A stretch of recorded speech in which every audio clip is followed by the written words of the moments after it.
আমারে যে উহুদের ময়দানে দান দান শহীদ করে রক্তাক্ত করছে তুমি শোনো নাই? আমি যে 14 দিন পেটে ক্ষুধার তাড়নায় পাথর বাঁধছিলাম উম্মত, তোমার মনে নাই? একবারও শুনো নাই আমার ক্ষুধার কষ্ট, আমার পিঠের ব্যথা, আমার দাঁতের ব্যথা, আমার কাঁধে 2টা কড়া ঢুকে গেছে উম্মত।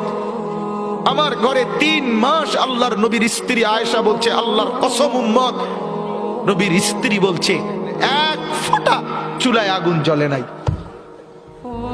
নওজোয়ান আপনারা বলেন বাপ, আজকে যাদের 1 বছর 6 মাস 2 বছর কোনদিন ফজরের নামাজ পড়েন না, দিনের পর দিন রাতের পর রাত যায়, এভাবেই 6 মাস, এভাবেই 1 বছর, এভাবেই 2 বছর, আপনি জানেনও না ফজরের ওয়াক্ত হয় কখন, ফজরের জামাত হয় কখন। মেরে মোহতারাম, আমার ভাই, আমার বন্ধু, বলো